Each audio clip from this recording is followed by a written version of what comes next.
विद्यादर्पणायते। शाश्वत तीर्थ अयोध्या की धरती बहुत ही पुण्यशाली है। आप इतना सुंदर गीत सुन रहे हैं। अयोध्या में जन्मे आदिनाथ नृत्य सुरपति ने कियो आके। ऐसे अनंत अनंत तीर्थंकरों की जन्मभूमि अयोध्या के अंदर अनंतों बार सौधर्मिंद्र आए, तांडव नृत्य किया और अब पुनः शाश्वत तीर्थ अयोध्या की धरती पर वही दृश्य उपस्थित होने वाला है। अतः भव्यात्माओं, जिस धरती पर भगवान ऋषभदेव ने गृहस्थ अवस्था के 83 लाख वर्ष पूर्व निकाले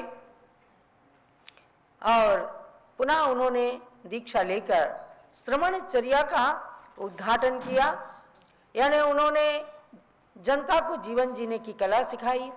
ब्राह्मी सुंदरी अपनी पुत्रियों को विद्या दान दिया और समस्त 101 पुत्रों को सारी कलाएं सिखाई। ऐसे गृहस्थ अवस्था में भी रहने वाले भगवान ऋषभदेव के 10 भवों को अगर उठा के देखते हैं तो ज्ञात होता है कि किस किस तरह से उन्होंने 10 भव में अपने जीवन का उत्थान किया। और एक बार राजा सुविधि की पर्याय में उन्होंने क्षुल्लक दीक्षा के व्रत भी धारण किए थे। तो क्षुल्लक दीक्षा श्रावक की चरम सीमा होती है और श्रावकाचार संग्रह के माध्यम से आप सदगृहस्थ की चर्या को श्रवण कर रहे हैं। रत्नकरण श्रावकाचार के 5वें अध्याय में हम चल रहे हैं श्लोक नंबर 99 की ओर। 99 नंबर के श्लोक में जो सामायिक शिक्षा व्रत के बारे में हमें प्रेरणा देता है, प्रारंभ करते हैं श्लोक। एकांते सामयिकम् निर्व्याक्षेपे वनेषु वास्तुषु च चैत्यालयेषु वापि च परिचेतव्यं प्रसन्नधिया व्याक्षेपरहिते एकांते शुद्धे स्थानों में या जंगल में, घर में या चैत्यालय में भी, या पर्वत गुफा मसानों में। मन को प्रसन्न करके नित्य ही सामायिक विधि करनी चाहिए। श्री चैत्य पंच गुरु भक्ति पाठ प्रति कर्म विधि करनी चाहिए। सामायिकम प्रसन्न धिया। सामायिक कैसे करें? प्रसन्न धिया, एकदम अपनी बुद्धि को, मन को प्रसन्न करके, खूब अच्छे से पुण्य को एकत्रित करने के दृष्टि से मन को एकदम आह्लादित करके श्रावकों के द्वारा एकांते निर्व्याक्षेपे, एकांत स्थान मतलब जहाँ स्त्री पुरुष नपुंसकों से रहित प्रदेश जो ना हो, ऐसा एकांत स्थान जहाँ चित्त की स्थिरता रह सके। कई बच्चे रो रहे हैं, कई महिलाएं बार बार आ रही हैं, तो वहाँ पर चित्त निर्विकल्प नहीं रह सकता। इसलिए कहा निर्व्याक्षेपे, अर्थात चित्त में चंचलता उत्पन्न करने वाले कारण जहाँ उपस्थित ना हो ऐसे स्थान में। तो और कहा वनेषु वास्तुषु च, वन में भी जाकर के सामायिक कर सकते हैं, किसी जंगल में जाकर, या अपने बाग बगीचे होते हैं वहाँ चले गए, थोड़ी सी देर सामायिक करने के लिए एकदम स्थिर चित्त से प्रसन्नता पूर्वक बैठ गए। वास्तुषु च, मकान में भी बैठ सकते हैं, जब शोरगुल नहीं है, अच्छा स्वच्छ स्थान है, तो उस वास्तुषु च माने मकानों के अंदर भी, अथवा चैत्यालयेषु अपि च, चैत्यालयों में भी, या मंदिर के अंदर भी, या घरों के अंदर भी लोग चैत्यालय बना के रखते हैं, आज अगर पूरा चैत्यालय नहीं तो भी एक पूजा घर बना लेते हैं जहाँ साफ सुथरा भगवान का दिग्दर्शन होता है। ऐसे स्थानों पर बैठ करके परिचेतव्यम, सामायिक को बढ़ाना चाहिए, माने सामायिक में दृढ़ता बढ़ानी चाहिए। सामायिक का मतलब ही है कि आत्मा के निकट पहुंचने की जो प्रक्रिया है उसमें सबसे पहले ईर्यापद शुद्धि होती है कि दिन भर में चलने फिरने में या घर से मंदिर तक जाने में यदि किसी प्रकार का कोई दोष लगा, 1 इंद्रिय 2 इंद्रिय 3 इंद्रिय 4 इंद्रिय पंचेंद्रिय जीवों का घात हुआ, तो उनके लिए ईर्यापद शुद्धि माने चलकर आने में जो दोष लगा उसका प्रायश्चित होता है, उसको कहते हैं ईर्यापद शुद्धि। और उसके बाद थोड़ा सा पाठ आता है, उसके बाद कहते हैं कि मध्याह्न की, पौर्वाह्न की या सायंकालीन अपराह्न समय की सामायिक। सामायिक का एक दूसरा नाम है देव वंदना।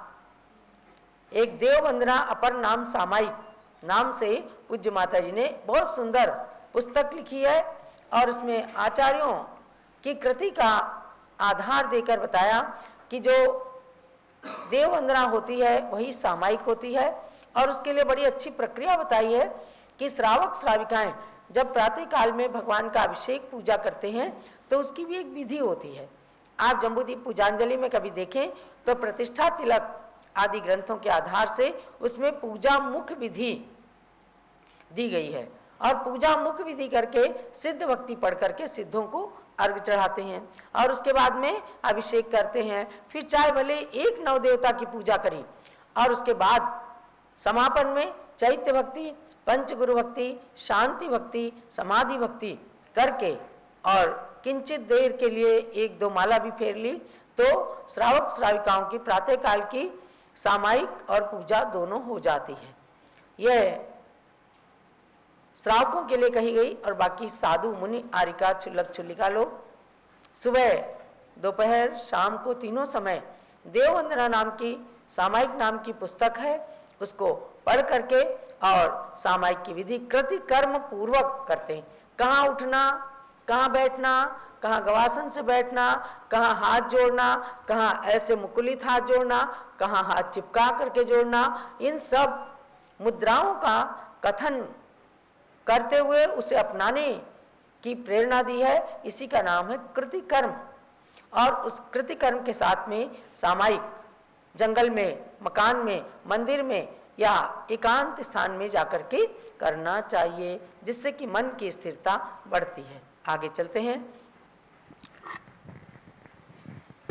व्यापार वैमनस्यात् व्यापार वैमनस्यात् विनिवृत्त्यामन्तरात्म विनिवृत्त्या विनिवृत्त्यामन्तरात्मनिवृत्त्या सामयिकं बदनीया सामयिकं पदनीया उपवासे चैकभुक्तेवा दुपवासे चैकभुक्तेवा सब काय वचन की चेष्टा मन का कालुष्य दूर करके संकल्प विकल्प अनेकों विध जैसे हो उन्हें रोक करके उपवास दिवस या एकाशन में निश्चित सामायिक करिए।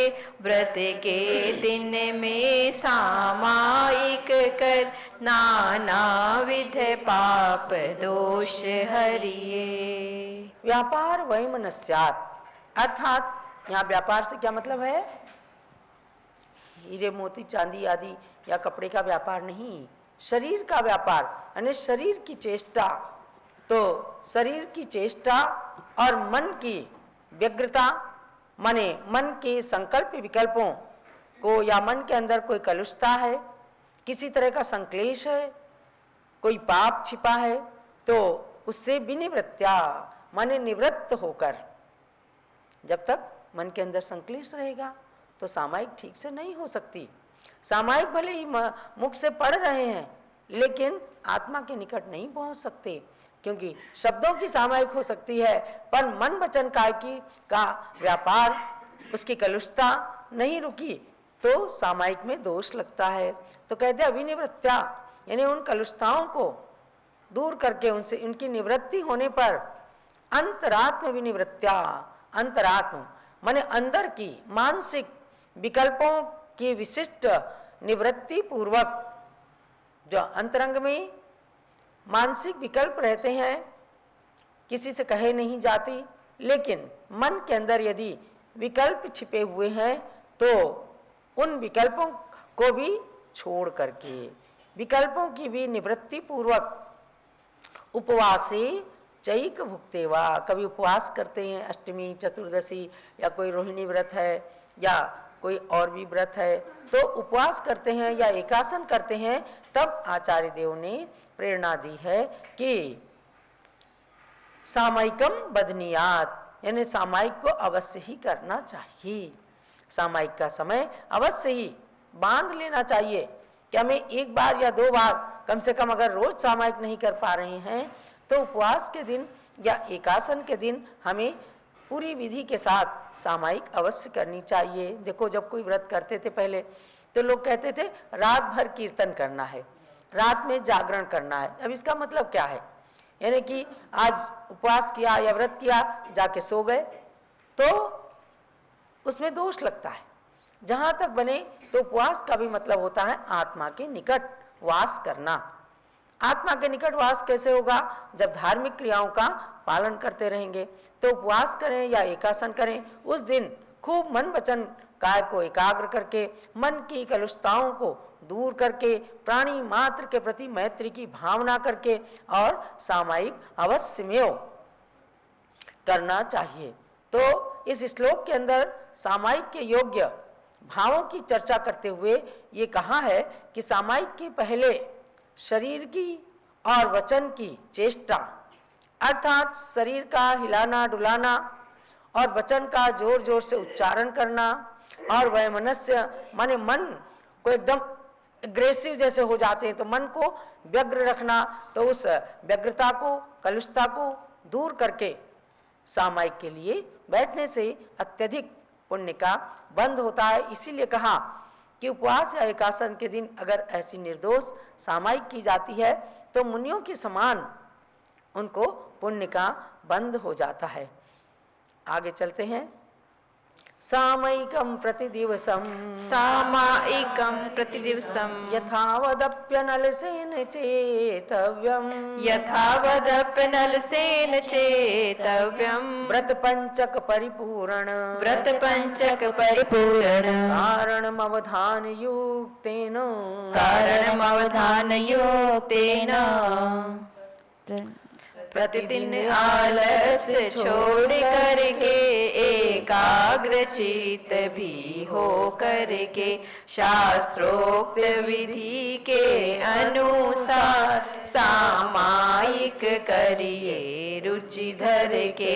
पांचों व्रत की पूर्ति हेतु यह सामायिक व्रत माना है। जो इस व्रत को पालन करते उनने निज को पहचाना है। सामयिकम प्रतिदिवसम व्रतियों के लिए कहा, और जो श्रावक श्राविकाएं पाप से अत्यंत दूर रहकर आत्मा को पवित्र करना चाहते हैं, ऐसे बहुत सारे लोग आज भी हैं कि सारे कर्तव्यों को पूर्ण करने के बाद वे सोचते हैं मुझे प्रतिदिन सामायिक करना है, आलोचना पाठ पढ़ना है। आपको ध्यान रखना है कि श्रावकों के लिए अलग से प्रतिक्रमण नहीं माना जो अव्रती श्रावक हैं। व्रती श्रावकों के लिए अष्टमी चतुर्दशी को प्रतिक्रमण करने का विधान है, लेकिन जो अव्रती श्रावक हैं प्रतिदिन पूजा आदि करते हैं उनके लिए सामायिक के अंदर ही प्रतिक्रमण वो गर्भित हो जाता है। इसलिए प्रतिक्रमण के रूप में आलोचना पाठ पढ़िए और सामायिक करके अपनी आत्मा के निकट पहुंचने का उपाय करना है। तो सामायिकम प्रतिदिवसम, सामायिक को प्रतिदिन भी करना चाहिए। कैसे करना चाहिए? अनल सेन अवधान युक्तेन, अर्थात आलस्य से रहित। अलसेन तो अनल सेन नए समास पूर्वक अनल सेन बना, यानी कि आलस्य से रहित होकर के, यानी अप्रमादी बन करके प्रमाद को छोड़ करके कभी कभी आहार के बाद बड़ी नींद आती है और सामायिक करते करते ज़्यादा प्रमाद आ जाता है। तो कोशिश करें कि भले ही आहार के पश्चात थोड़ी देर विश्राम करें, लेकिन सामायिक करने में अनल सेन माने आलस्य रहित अवस्था होती है, प्रमाद रहित अवस्था होती है, तो सामायिक अधिक फलदायी होती है। अवधान युक्तेन माने कि चित्त की एकाग्रता से युक्त महान आत्माओं की द्वारा। तो चित्त की एकाग्रता कब आती है? जब कोई विकल्प नहीं रहता। तो तमाम विकल्पों को छोड़ करके और चित्त की एकाग्रता के साथ आलस्य रहित होकर के व्रत पंचक परिपूर्ण कारणम। व्रत पंचक क्या हुए? 5 अणुव्रत। 5 अणुव्रतों के पालन के कारण स्वरूप यानी सामायिक करने से अपने हिंसा त्याग आदि 5 प्रकार के व्रतों की पूर्ति होती है। तो सामायिक क्या है? 5 व्रतों की पूर्ति का कारण है। यानी उतने समय हमने अहिंसा का पालन किया, सत्य का पालन किया, अचौरी का पालन किया, ब्रह्मचर्य से रहे और परिग्रह का एकदम प्रमाण कर लिया। क्या है कि जब सामायिक करते हैं तो कम से कम श्रावक श्राविकाओं को 2 वस्त्र रखना जरूरी होता है। 2 वस्त्र से कम में सामायिक और पूजा का निषेध है। कभी कभी लोग केवल टॉवेल पहन के या तहमद लगा करके सामायिक करने बैठ जाते हैं। आप ध्यान देना कि उमा स्वामी शावकाचार के अंदर पढ़ो तो एक वस्त्र हो या वस्त्र कटा फटा हो तो उसके द्वारा की गई सामायिक पूजा, अभिषेक, हवन ये सब व्यर्थ हो जाता है। इसलिए कम से कम 2 वस्त्रों को जब पहन करके सामायिक करने बैठे तो बाकी सारे परिग्रह का सामायिक करने तक त्याग कर दिया तो परिग्रह प्रमाण हो गया। तो ऐसे 5 व्रतों के पूर्ति का जो कारण है, ऐसे सामायिक व्रत को या सामायिक को कृतिकर्म पूर्वक करने से प्रतिदिवसम यथावत परिचेतव्यम यानी प्रतिदिन यथावत माने योग्य विधि के अनुसार, कृतिकर्म के अनुसार, परिचेतव्यम माने सामायिक को बढ़ाना चाहिए, सामायिक में स्थिरता को बढ़ाना चाहिए। बहुत शुरू में किया, कभी 15 मिनट ही कर लिया, उसके बाद धीरे धीरे बढ़ा करके 20 मिनट, 25 मिनट, फिर 48 मिनट तक आ गए। कितने कितने लोग घंटों घंटों सामायिक करते हैं। मैंने अहमदाबाद गुजरात के अंदर सन 1987 में ब्रह्मचारिणी अवस्था में शिविर लगाया। तो वहाँ शिविर में जब ध्यान सिखाती थी, सामायिक पढ़वाती थी, तो करीबन 25-30 मिनट के बाद क्लास खत्म हो जाती। लेकिन कई कई लोग यानी 150 लोग ऐसे रहते थे जो घंटों घंटों एकदम पत्थर की मूर्ति की तरह बैठे रहते और उन्हें हिला हिला करके फिर उन्हें होश में लाया जाता। अर्थात लोग डर जाते कि कहीं ऐसा ना हो कि सामायिक करते करते, ध्यान करते करते ही कुछ अनिष्ट हो जाए। तो उनसे जब पूछा गया तो उन्होंने कहा कि हमने अपनी आत्मा से सारे विकल्पों का त्याग कर दिया और बिल्कुल पूरी तरह से साधु के समान सारे परिग्रह का त्याग करके बैठ गए। तब सामायिक के अंदर इतना अच्छा मन लगा कि मुझे लग ही नहीं रहा था कि मैं धरती पे हूं। अर्थात आत्मा के ध्यान में एकदम निमग्न हो गए। तो जैसे जैसे सामायिक बढ़ाएंगे, उसका काल बढ़ाएंगे, उसकी स्थिरता बढ़ाएंगे, वैसे वैसे सामायिक में मन लगेगा और असंख्यात गुण श्रेणी कर्मों की निर्जरा भी होने लगेगी। तो आज के इस अध्याय का यही सार समझना कि प्रति दिवस भी सामायिक करें। यदि प्रतिदिन नहीं करते हैं तो पर्व के दिनों में, अष्टमी, चतुर्दशी आदि दिनों में जरूर करें। या फिर कोई व्रत है तो उस दिन एक आसन या उपवास है तो उस दिन सामायिक को जरूर करके अपने मन की स्थिरता को बढ़ाएं। यही आज आपको सामायिक शिक्षा व्रत के विषय में जानना है। जावाणी के ज्ञान ते सूझे लोकालोक, सोवाणी मस्तक चढ़ो सदा देत हूँ धोख। हे जिनवाणी भारती तो जपो दिन रैन, जो तेरी शरणा गहे सो पावे सुख चैन। ज्ञान